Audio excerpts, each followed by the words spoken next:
로마서 8장 29절에서 37절 말씀입니다. 로마서 8장 29절에서 37절 말씀입니다. 우리 함께 교독하실 때 살아계신 하나님의 음성을 듣겠습니다. 하나님이 미리 아신 자들을 또한 그 아들의 형상을 본받게 하기 위하여 미리 정하셨으니 이는 그로 많은 형제 중에서 맏아들이 되게 하려 하심이니라. 또 미리 정하신 그들을 또한 부르시고 부르신 그들을 또한 의롭다 하시고 의롭다 하신 그들을 또한 영화롭게 하셨느니라. 그런즉 이 일에 대하여 우리가 무슨 말하리요? 만일 하나님이 우리를 위하시면 누가 우리를 대적하리요? 자기 아들을 아끼지 아니하시고 우리 모든 사람을 위하여 내주시니까 어찌 그 아들과 함께 모든 것을 우리에게 주시지 아니하겠느냐? 누가 능히 하나님께서 택하신 자들을 고발하리요? 의롭다 하신 이는 하나님이시니. 누가 정죄하리요? 죽으실 뿐 아니라 다시 살아나신 이는 그리스도 예수시니 그는 하나님 우편에 계신 자요 우리를 위하여 간구하시는 자시니라. 누가 우리를 그리스도의 사랑에서 끊으리요? 환난이나 곤고나 박해나 기근이나 적신이나 위험이나 칼이랴. 기록된 바 우리가 종일 주를 위하여 죽임을 당하게 되며 도살당할 양같이 여김을 받았나이다 함과 같으니라. 그러나 이 모든 일에 우리를 사랑하시는 이로 말미암아 우리가 넉넉히 이기느니라. 아멘. 우리 함께 옆에 계신 분들과 인사 나누겠습니다. 우리 옆에 계신 분들을 바라보시면서 하나님께서 당신을 사랑하십니다 라고 우리 함께 인사하겠습니다. 하나님께서 당신을 사랑하십니다. 아멘. 아멘. 감사합니다. 오늘 우리가 함께 읽었던 말씀 37절 말씀에 보시면 그러나 이 모든 일에 우리를 사랑하시는 이로 말미암아 우리가 넉넉히 이기느니라 라고 말씀합니다. 환난도 이기고 어려움도 이기고 이 모든 것들을 부족함 없이 넉넉히 이겨서 하나님의 이 보좌 우편으로 우리가 행진에 들어간다는 말씀입니다. 우리는 이 세상에서 승리자로 살다가 승리자로 돌아갑니다. 이 세상에서의 승리자가 움츠려들고 주눅이 들어 살아서는 안 되겠죠. 자신 있고 또한 담대하게 그리고 당당하게 우리는 살아야 합니다. 이 세상의 승리자로서 우리의 행동에도 당당함이 있어야 합니다. 우리의 이 걸음걸이에도 또 우리의 말에도 우리의 행동에도 모든 면에서 우리는 멋이 있어야 합니다. 저도 전도사로서 이게 멋있어 보이려고 굉장히 노력을 합니다. 여러분들이 보시기에 아닐 수도 있다 이렇게 생각하시겠지만 노력해서 이 정도입니다. 만약에 노력 안 했으면 정말 과간일 텐데 아시겠지만 모르시겠지만 저 피부에 되게 좋은 것도 많이 바릅니다. 발라서 이 정도. 그래서 저도 굉장히 노력하는데 잘 티가 안 날 뿐입니다. 그래서 어찌됐든 간에 우리도 삶 가운데 이 땅에 승리자로서 당당하게 살아야 한다는 거죠. 만약 우리가 움츠려 있고 주눅이 든 모습을 보이면 그런 모습을 보고 누가 이 세상의 승리자로 보고 또한 또 교회를 나오고 싶어 할까요? 우리가 하나님의 이 모든 것을 가진 사람으로서 세상에 나누어 줄 것이 많은 부유함으로 우리 이 땅에 나아가야 합니다. 그러한 담대함이 또한 그러한 풍성함이 오늘 이 자리에 함께 하신 우리 성도님들에게 함께 하시기를 간절히 소망합니다. 세상에서 우리가 살아갈 때 세상에 대하여 칼자루는 우리가 쥐고 있습니다. 세상이 칼자루를 쥐고 있는 것이 아니라 우리가 가지고 있습니다. 세상이 우리를 구원합니까? 아니면 우리가 세상을 구원합니까? 우리가 세상을 구원하죠. 교회가 어렵다, 뭐하다 많은 이야기들을 하지만 여전히 세상의 소망은 교회에 있을 줄 믿습니다. 소망을 가지고 나아가는 사람들이 움츠려들어서는 절대 안 됩니다. 우리에게는 복음이 있는데 이 복음을 가지고 나아가는 사람들이 위축되어서도 안 됩니다. 당당해야 하고 담대해야 합니다. 어디까지나 우리의 가장 든든한 백이 그리스도 예수라는 사실을 꼭 믿으시기를 바랍니다. 제가 우리 성도님들에게 한번 질문해 보겠습니다. 여러분들에게 있어서 가장 강력한 후원자가 누구입니까? 진짜 하나님이십니까? 진짜 예수님이십니까? 오늘 말씀에서 바로 이 이야기를 우리에게 하고 있습니다. 주님이 우리를 아주 강력하게 후원하고 계신다는 겁니다. 그리고 우리를 붙잡고 계시는데 절대로 변치 않는 사랑으로 우리를 붙잡고 계셔서 우리가 절대로 좌절하지 않는다는 거죠. 하나님께서 우리가 세상을 이길 만큼 또한 세상에서 자유할 만큼 은혜를 주시고 그리고 그 모든 것을 감당할 수 있는 능력도 우리에게 주셨다는 사실입니다. 하나님께서 우리를 부르시는데 많은 사람들 가운데 그냥 대충 골라서 부르신 것이 절대 아닙니다.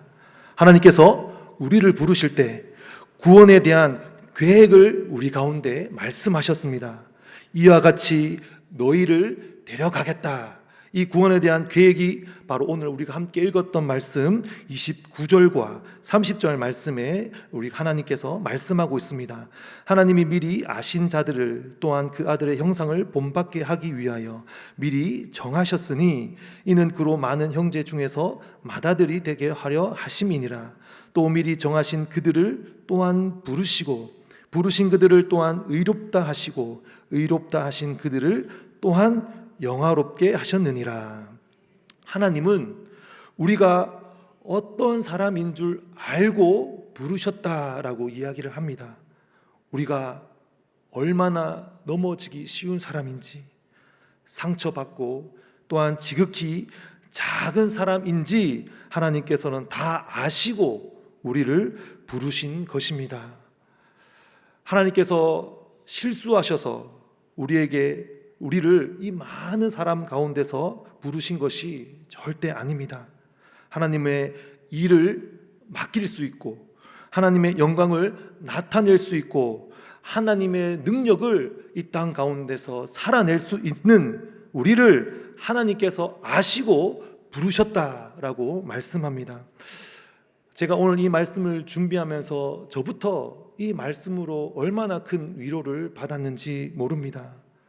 만약 하나님이 우리를 모르고 부르셨다면, 내가 어떤 사람인지, 내가 얼마나 작은 사람인지, 내가 얼마나 실수가 많은 사람인지를 모르고 부르셨다면, 우리를 아는 순간, 내가 넘어지는 순간, 내가 실수하는 순간, 내가 잘못하는 순간, 내가 죄를 짓는 순간 아마 내칠 수 있는데, 주님은 내가 얼마나 작은 사람인지, 내가 얼마나 부족한 사람인지, 내가 얼마나 실수가 많은 사람인지를 아시고 부르셨다는 말씀이 우리에겐 얼마나 위로가 되는 줄 모릅니다.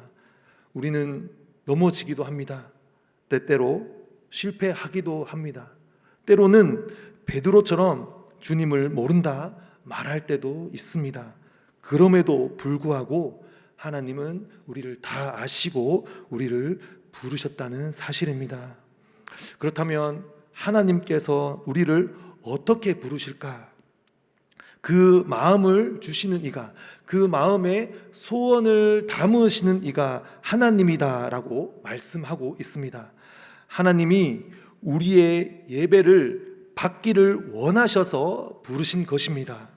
이 부르심이 단순히 구원으로만 부르신 것이 아니라 예배하는 자리로도 우리를 부르시고, 주님을 찬양하는 자리로도 우리를 부르시고, 섬김의 자리로도 우리를 부르시고, 이 모든 일들에 주님이 부르신 것입니다. 우리가 예배의 자리에 나오고 누구를 위하여 기도해야겠다는 그 마음을 주시는 이가 바로 하나님입니다. 우리 마음에 먼저 소원을 담으시고 행하신다라고 말씀합니다. 주님께서 우리가 주님께 나아가야겠다, 주님을 불러야겠다, 주님을 찬송해야겠다, 이 소원을 우리에게 담으시고 우리를 그 자리로 부르신다는 사실입니다. 그래서 우리가 예배의 자리에 나올 때, 그리고 기도의 자리에 나올 때 이 마음을 가지시기를 바랍니다. 오늘 나의 찬송을 듣고 싶어 하시는구나, 나의 예배를 받기를 원하시는구나, 이 마음을 우리가 가져야 합니다. 찬송할 마음이 우리에게서 온 것이 절대 아닙니다. 하나님께서 나의 찬송을 듣고 싶으실 때 나에게 찬송할 마음을 주셔서 찬양하게 하신다는 거죠. 또한 하나님께서 누군가를 위하여 기도를 시키실 때는 내 안에 그 믿음을 담으신다는 겁니다. 또한 우리가 누군가에게 복음을 전하고 싶을 때는 우리 안에 하나님께서 그 사람을 향한 긍휼히 여기는 마음을 그 사람에게 흘려보내기 위해서 나를 택하셨다는 사실입니다. 하나님이 우리를 부르셨다는 또 다른 의미는 바로 우리의 주권이 하나님께 있다는 뜻입니다. 내가 온 것이 아니라 하나님이 부르신 것입니다. 그렇기에 우리는 늘 기대가 되는 거죠. 예배 가운데, 찬양 가운데, 우리의 섬김 가운데, 우리가 복음을 전하는 가운데 우리는 늘 기대를 하는 겁니다. 왜냐하면 내가 하는 것이 아니라 우리를 부르신 하나님께서 함께 하시기 때문입니다. 아시다시피 제가 찬양을 그렇게 잘하진 않습니다. 부족하지만 제가 앞에서 찬양할 때마다 저는 그러한 마음을 가지고 찬양을 합니다. 하나님이 내 찬송을 듣고 싶으셔서 나를 이 자리로 부르셨구나. 나의 힘으로는 너무나 부족한 것을 잘 아시니 하나님께서 함께 찬양할 사역자들을 또 함께 세우셨구나. 저는 이러한 마음으로 늘 하나님 앞에 서곤합니다. 우리에게 이러한 믿음이 있을 때 우리 하나님께서 우리의 찬양을 듣고 싶어 하셔서 기도를 듣기를 원하셔서 부르셨다는 그 사실이 우리에게는 큰 감격이 되는 것입니다. 하나님이 우리를 부르셔서 우리가 하나님께 나온 것입니다. 말씀해 보시면 하나님이 우리를 아시고 또한 부르신 다음에 그들을 또한 의롭게 하신다라고 말씀하고 있습니다. 그냥 부르실 뿐만 아니라 의로 옷 입히시고 그 다음에 영광스러운 자리로 우리를 데려가신다라고 말씀합니다. 여기서 중요한 것은 바로 이 모든 것을 하나님이 하셨다는 겁니다. 하나님이 우리 인생의 이 구원의 계획을 정하셨다라고 말씀하고 있습니다. 이와 같이 부를 것이고 또한 의로 옷 입히고 영화로운 자리로 인도할 것을 하나님께서 행하신다라고 말씀하고 있습니다. 그래서 우리가 억지로 하나님 앞에 나오는 것은 없습니다. 간혹 학생들이 나는 오늘 예배에 또한 교회에 엄마한테 또는 아빠한테 끌려서 나왔다라고 생각하는 우리 학생들도 있습니다. 아니죠. 엄마한테 아빠한테 끌려 나온 것이 아니라 하나님한테 끌려 나온 겁니다. 이 친구들의 목소리를 듣고 싶어서, 이 친구들의 얼굴을 보고 싶어서, 그리고 이 친구들의 환하게 웃는 얼굴을 보고 싶어서 하나님께서 엄마 또한 부모님을 통해서 그들을 부르셨다는 사실입니다. 이 시간에도 우리를 이 자리로 인도하신 분은 하나님인 줄 믿습니다. 31절과 32절 말씀에 보시면 그런즉 이 일에 대하여 우리가 무슨 말 하리요? 만일 하나님이 우리를 위하시면 누가 우리를 대적하리요? 자기 아들을 아끼지 아니하시고 우리 모든 사람을 위하여 내주시니가 어찌 그 아들과 함께 모든 것을 우리에게 주시지 아니하겠느냐라고 말씀합니다. 이 말씀을 좀 더 쉽게 제가 한번 이야기해 보겠습니다. 오늘 주님께서 하시는 이 말씀은 내가 좋다는데, 내가 너를 사랑한다는데 누가 뭐라 그래? 라고 지금 우리에게 말씀하는 겁니다. 세상 모든 사람들이 너희를 버린다 할지라도 너를 여전히 사랑하고 너를 붙잡아서 너를 선택하였던 그때부터 영화롭게 할 그때까지 내가 놓지 않겠다라고 주님께서 말씀하고 있습니다. 내가 너를 사랑하기 때문에, 내가 너를 반드시 데리고 누구에게까지?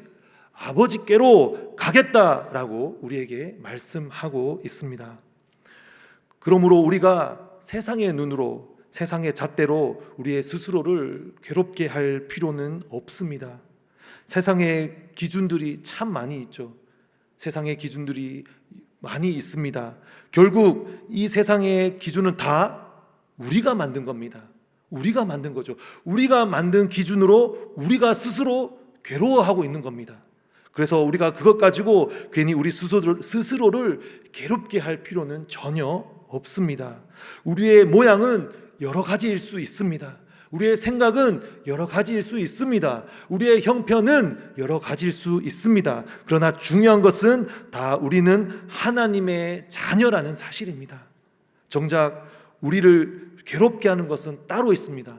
뭐냐 하면 우리가 아버지 품 안에 들어가 내가 어떤 존재인지 확인하고 또한 그것을 감사하고 기뻐하고 찬송하고 하나님의 백성으로 이 땅에서 살아가야 하는데 그 은혜를 누리지 못하고 죽음 앞에 두려워 떨며 사는 그 모습을 우리는 괴로워해야 된다는 거죠.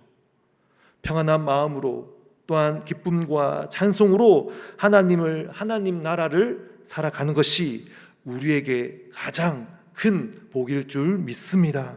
우리가 진짜 복이 무엇인지 깨달으면 하나님의 부르심에 응하는 것이 우리에게 있어서 얼마나 기쁜 일인지 또한 좋은 일인지 은혜인지를 비로소 알게 되는 것입니다. 다시 말해서 하나님의 복음을 받지 않는 마음이 괴롭게 하는 것입니다. 하나님의 사랑 안에 들어오면 아무 문제 없습니다. 우리가 예수 그리스도 안에 사는 이것이 우리에겐 진짜 행복입니다. 세상의 기준에 맞춰 살아가는 것이 행복이 아니라 하나님의 자녀로서 하나님의 나라를 살아가는 것이 우리에게 있어 진짜 행복입니다. 아름다운 외모를 갖는 것도 중요합니다. 그러나 그보다 더 중요한 것은 우리의 성품이 아름다워지는 것이 더 중요합니다.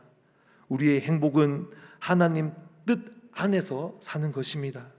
하나님 말씀 안에 사는 것이 우리의 기쁨입니다. 그리고 하나님과 더불어 사는 것이 우리의 즐거움입니다. 오늘 하나님의 말씀은 우리에게 있어서 큰 위로를 줍니다.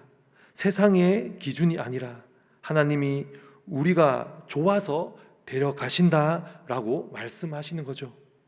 우리의 찬송을 듣고 싶으셔서, 우리의 얼굴을 보고 싶으셔서, 우리의 기도를 듣고 싶으셔서 우리를 부르셨다는 것입니다. 이 은혜 안에서 날마다 주님 앞에 나올 때마다 기쁨이 넘치시기를, 또한 기대하는 마음이, 소망이 넘치시기를 간절히 소망합니다. 33절 우리 말씀을 보시면 누가 능히 하나님께서 택하신 자들을 고발하리요 의롭다 하신 이는 하나님이시니. 하나님께서 의롭다 하시는데 누가 고발하겠습니까? 주님이 용서하시고 주님이 괜찮다 하시는데 어리석은 사람들은 상대방을 향해서 나쁘다, 용서할 수 없는 사람이다 라고 말을 하고 다닌다는 거죠. 하나님은 그걸 다 알고도 우리를 사랑하시고 우리를 또한 부르신 것입니다. 성도를 사랑함이 하나님을 사랑하는 것입니다. 우리가 하나님 안에서 서로 뜨겁게 사랑해야 합니다. 서로 용납해 주어야 합니다. 서로 관용해 주어야 합니다. 서로 용서해 주어야 합니다. 하나님의 사람은 절대 정죄하지 않습니다. 또한 선악간에 말하지 말라라고 말씀하시죠. 우리가 힘든 것은 선악을 이야기하기 때문에 힘든 것입니다. 누가 맞고 또한 누가 틀리다고 하는 것은 사람을 이 사이를 나누게 할 뿐이지 하나 되게 하지는 않습니다. 그래서 우리가 성도님들 간에 또 우리가 앞으로 대전 영락교회에서 함께 신앙생활을 하는 동안 우리가 서로를 좋게 보고 또한 서로를 좋게 보고 좋게 듣고 좋게 생각하고 좋게 말하는 우리 모든 성도님들이 되시기를 간절히 소망합니다. 34절 우리가 함께 말씀을 보시면 우리가 왜 이 세상에서 이기고 또한 우리가 왜 이 세상에서 행복한 사람인지를 우리에게 말씀하고 있습니다. 바로 그 이유는 우리가 이 땅에서 왜 세상을 이기고 이 땅에서 행복한 사람인지는 예수님께서 우리를 중보하고 계시기 때문이다라고 말씀합니다. 하나님께서는 늘 예수님을 통하여서 우리를 보고 계십니다. 그 예수님이 우리를 하나님 앞에 간구함으로 말씀하고 있다는 겁니다. 우리의 가장 강력한 기도의 후원자가 바로 예수 그리스도인 줄 믿습니다. 아마 우리 많은 성도님들 가운데서도 어려운 일을 겪고 고통 가운데 또한 눈물로 기도하셨던 분들은 다 경험하신 적이 있을 겁니다. 누군가 날 위하여 기도하고 있다는 그 사실, 그리고 내가 당신을 위하여 기도하고 있습니다 라는 그 말 한마디로 아마 큰 위로를 받아보신 경험들이 다 있으실 겁니다. 누군가 나를 위하여 기도하고 있습니다. 가장 먼저 그분이 바로 예수님입니다. 어려운 일이 있고 힘든 일이 있어도 우리를 위하여 중보하시는 예수 그리스도가 있다는 사실을 절대 잊지 마시기를 바랍니다. 예수님이 하나님의 우편에서 우리를 더 확실하고 더 견고하게 우리를 중보하고 계십니다. 우리가 세상을 이기고 또한 행복한 사람일 수밖에 없는 이유는 지금은 질그릇이지만 하나님의 모든 보배를 담을 만한 존귀한 그릇이 될 수밖에 없는 이유는 하나님이 나를 좋게 보시고 하나님이 나를 인정하시고 나를 위하여 중보하시는 예수님이 나를 버리지 않고 데려가고 있기 때문입니다. 그래서 주님이 말씀하신 대로 우리는 넉넉히 이길 수가 있는 것입니다. 나를 포기하지 않으시고 끝까지 나를 위하여 기도하시는 분, 끝까지 나를 데려가시고 세워주시고 인정하시고 의롭다 하시는 그 주님이 바로 내 안에 거하심으로 내가 넉넉히 이길 수가 있는 것입니다. 하나님이 우리를 여전히 사랑하시고 계시다는 것을 삶 가운데서 많이 경험하시고 또한 믿으시기를 바랍니다. 35절 말씀에 말씀하고 계시죠. 환난이나 곤고나 박해나 기근이나 적신이나 위험이나 칼이라 할지라도 우리를 그리스도의 사랑에서 끊을 수가 없다라고 말씀합니다. 하나님은 여전히 우리를 사랑하십니다. 우리를 아시고 부르셔서 영화로운 자리로 데려가기 위해서 지금도 우리를 빚어가고 계신다는 것입니다. 하나님께서 우리를 영화롭게 빚어가고 계심을 믿으시기를 바랍니다. 그리하여 하나님의 말씀대로 하나님이 원하시는 대로 잘 빚어져서 많은 사람을 가슴에 품는 큰 사람이 되시기를 간절히 소망합니다. 내 안에 있는 모든 것들을 용납할 수 있고 다 기다려줄 수 있고 즐거워해 줄 수 있는 사람으로 잘 빚어져 가기를 간절히 소망합니다. 말씀을 마무리하도록 하겠습니다. 주님께서 우리를 붙잡고 계십니다. 우리의 인생은 복된 인생입니다. 주님께서 우리를 지금 부르신 이유는 우리를 만나고 싶어서입니다. 보고 싶고 또한 듣고 싶고 그리고 친밀하게 만나기 위해서 우리를 계속해서 기도의 자리로 부르시고 있다는 것입니다. 이제는 우리가 그 부르심에 응답할 때입니다. 하나님은 계속해서 우리에게 소원을 담으시면서 우리에게 환경 가운데 우리의 또한 기로서 우리의 상황 가운데 우리를 계속 부르시고 있는데 우리는 여전히 그 하나님의 말씀을 모른 척하고 그 하나님의 음성을 듣지 못하는 것처럼 행하고 있다는 것이 문제죠. 이제는 우리가 그 부르심에 응답할 때입니다.